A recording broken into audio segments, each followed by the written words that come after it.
misal bapak saya meninggal, kan istri saya mimpi bertemu dengan orang yang mirip sekali dengan bapak saya, mau ikut dia pada saat mengandung kan. Nah, misalnya ini andai kata kemudian lahir jadi cucunya atau anak saya yang pertama gitu ya. Terus saya kemudian mendoakan bapak saya, Pak Kodim, yang kemudian dia sudah terlahir kembali di dunia. Nah, fungsi doa saya untuk apa, Pak Kodim? Sangat berfungsi. Karena doa itu yang tulus, itu akan masuk ke jiwanya. Masuk ke anak saya berarti? Loh iya, makanya ada anak cucu yang dari lahir happy-happy terus. Jadi di situ. Oke. Jadinya, jadi nggak perlu khawatir.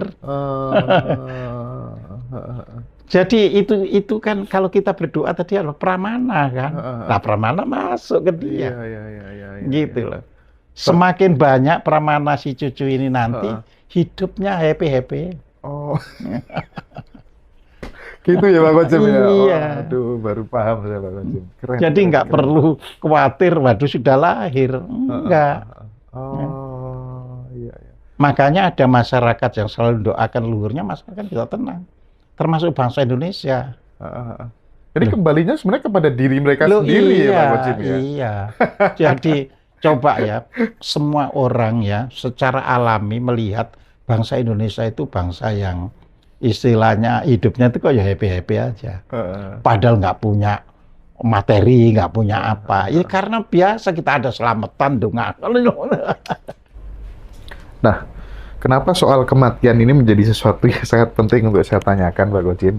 Supaya kita itu punya mapping gitu loh Pak Kodim. Oh, berarti ini yang harus saya lakukan sekarang, biar nggak kecewa nanti gitu. Nah, tolong di follow up lagi Pak Kodim, biar teman-teman nggak bingung. Tadi kan itu sebenarnya kan isi dari bukunya Pak Kodim. Iya, betul. Bukunya itu namanya buku apa? Kalau mau beli itu di mana Pak Kodim? Sekaligus level-level yang kematian tadi loh Pak Kodim, kok sampai bisa memberikan sinyal atau pesan kepada yang masih hidup lewat mimpi itu gimana Pak? Monggo Pak.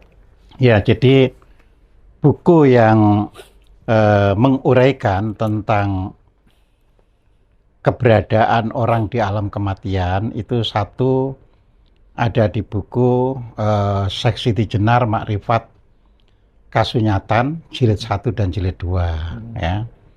Jadi itu Makrifat Kasunyatan ya. Kan Siti Jenar itu saya tulis 4. Ya. Pertama Siti Jenar makna kematian. Jadi ini memang makna, jadi supaya kita memahami makna mati itu supaya tidak menakutkan gitu loh ya.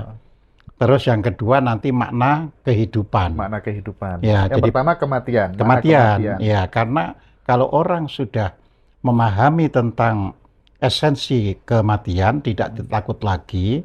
Ya, malah di situ saya gambarkan seperti orang tidur, karena doa kita kan juga begitu. Bismikallahumma ahya wa bika amut.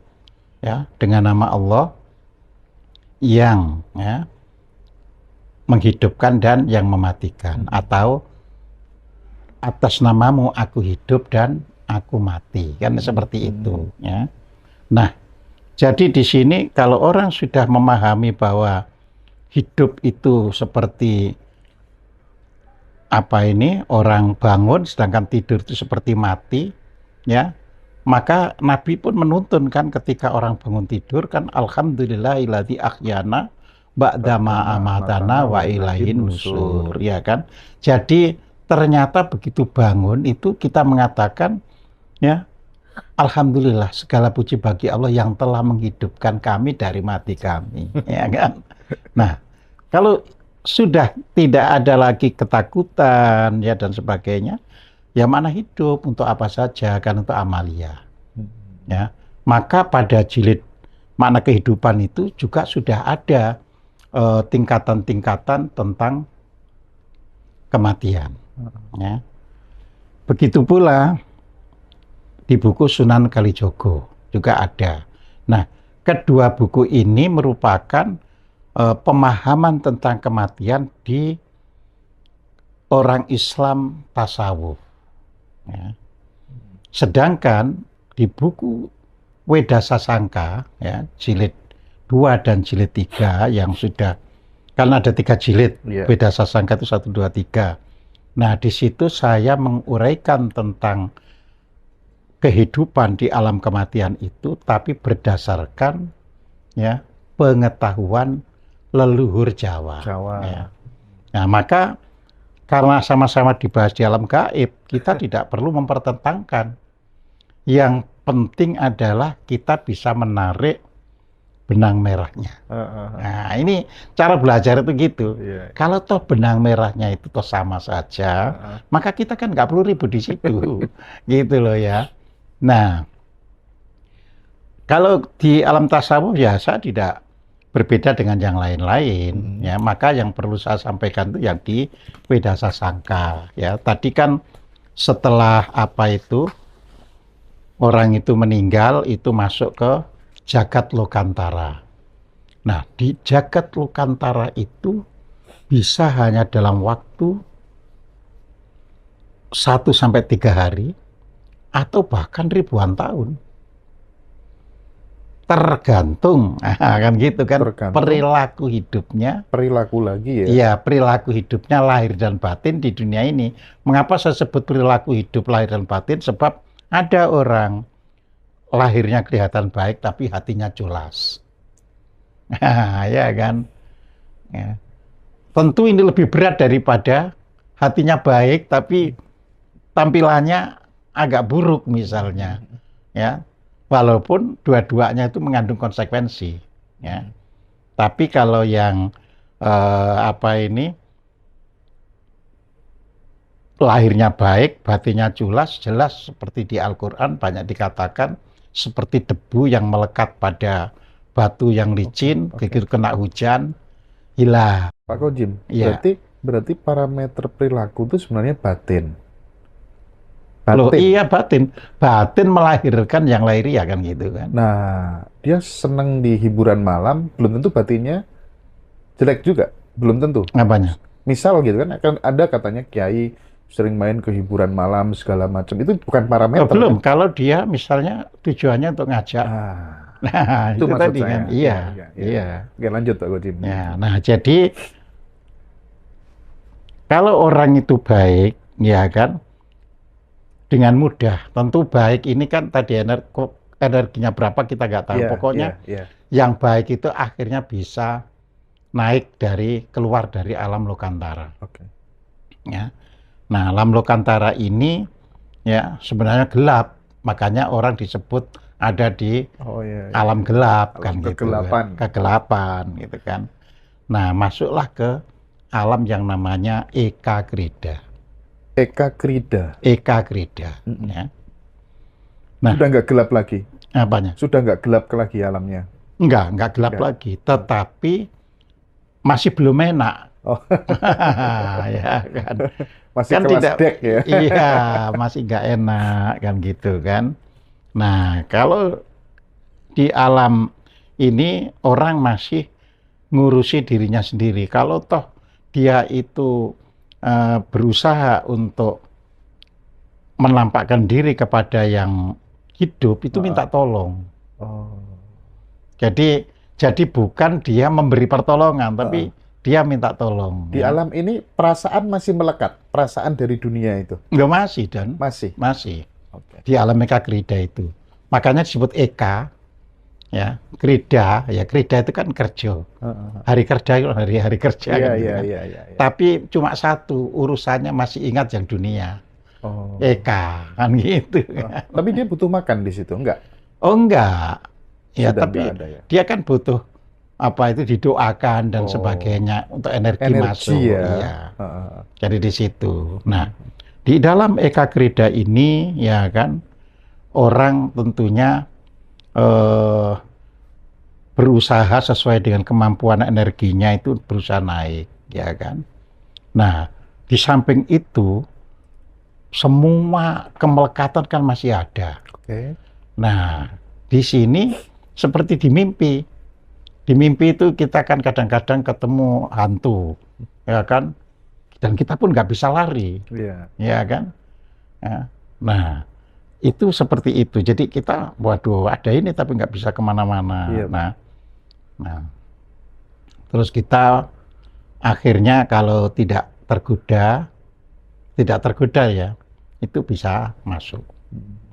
Tapi kalau sampai tergoda, maka masuk alam kajiman, masuk alam jin.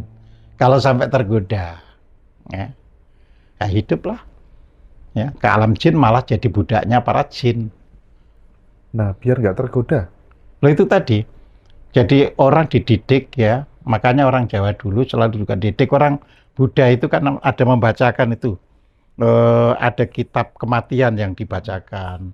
Ya, jadi ketika makanya tuh nanti dalam agama Islam itu lahir talqin. Talqin. Nah, tujuannya itu ya Pak Gojen. tujuannya itu sebenarnya mengingatkan yang hidup. Oh. Jadi jangan kematian itu ditakuti. Jadi selama itu tidak takut, ya makanya orang meditasi dan sebagainya itu kan untuk membangun ketenangan.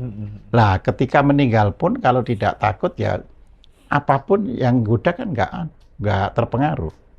Ya kan dia naik lagi, gitu kan. Tapi di alam Eka Krida ini orang bisa dilahirkan kembali. Bisa. Bisa. Jadi misalkan ya dia sudah tahan lah godaan di situ. Ya, nanti atas belas kasih yang Maha Esa, kan gitu kan.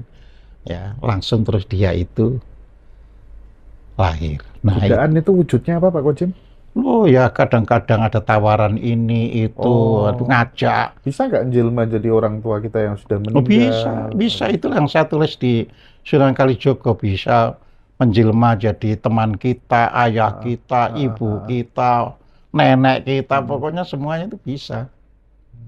Ya kan? Nah, jadi harus terus saja, nggak tergoda, ya kan? Naik, ya kan? Nah, akan tetapi dia kan naik itu kan berat. Makanya ada orang ya, akhirnya dapat belas kasih Tuhan, akhirnya dia lahir.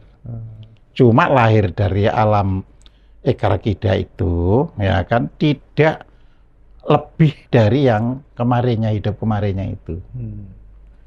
Kelasnya hampir sama mungkin. Bukan hampir sama, bahkan bisa lebih buruk. Oh, lebih buruk. Bisa lebih buruk karena begitu lahir ada kondisi sosial yang berbeda. Iya. Dari di situ, ya. Kan kondisi sosialnya kan mungkin sudah berubah. Gitu. Misalnya meninggalnya sebelum reformasi, terus lahirnya setelah reformasi kan berubah. Iya. Setelah Eka Krida apa Pak Gojen? Nah, Dwi Karana. Nah, jadi Dwi itu 2 kan. Jadi levelnya memang level 2. Ya. Tetapi dia sudah bisa ya istilahnya berhubungan dengan dunia bawahnya dan bisa ngurus dirinya sendiri. Ya, di situ misalnya jadi bisa bolak-balik, dia bisa memberi pertolongan yang bawah, dia juga bisa aku tolong dong doakan, bisa. Makanya disebut 2 sebab. Karana itu kan sebab. 2 sebab. Jadi aku nolong kamu gini, tapi aku ya doakan. Supaya bisa masuk ke atasnya. Nah, kalau sudah masuk ke atas, itu godaan sudah semakin hilang. Ke Tri Bawana. Jadi Tri itu berarti 3, Bawana itu berarti alam. Di alam yang ketiga. Ini di Tri Bawana ini masih bisa ya kita berdialog dengan teman kita yang masih ya. Ingat gitu ya. Ingat ya. Dan lebih bersih, lebih jernih. Daripada yang di bawahnya gitu ya. Paham. Karena apa? Di sini godaannya sudah semakin tidak ada. Ya kan? Jadi karena sudah semakin ke atas. Jadi unsur-unsur kemelekatan pun sudah mulai banyak yang luruh gitu loh ya. Ini waktu kan sebenarnya ya, soal waktu. Soal waktu. Nah, terus nanti naik ke namanya Catur Mahendra. Ya. Catur Mahendra. Ya, jadi dari Tri Bawana ke Catur Mahendra. Ya, namanya Catur Mahendra, ya. Ia lebih enak lagi. Terus disitulah ada penuntun di alam sana itu. Jadi orang yang disediakan ya untuk nuntun dirinya. ada guide, ya, ada guide, ya. Jadi nanti nggak kesepian karena ada guide-nya, gitu kan. Nah, tetap kan sesuai dengan berapa besar ya pranawanya yang ada itu. Ya. Poinnya itu ya. Lah iya kan poinnya itu kan. Jadi kalau misalnya nggak kuat ya dia bisa ke pihak ini ya aku tolong diberikan jalan untuk bisa lahir lagi. Nah tentu lahir lagi pada Catur Mahendra lebih baik daripada yang lahir dari di bawahnya kan gitu. Sekali lagi tujuannya adalah kelahiran kembali sebenarnya ya. Untuk memperbaiki diri. Memperbaiki diri ya. Dan itu nggak ada habisnya. Nggak ada habisnya. Nggak ada habisnya. Karena manusia itu dilahirkan memang untuk menyempurnakan dirinya.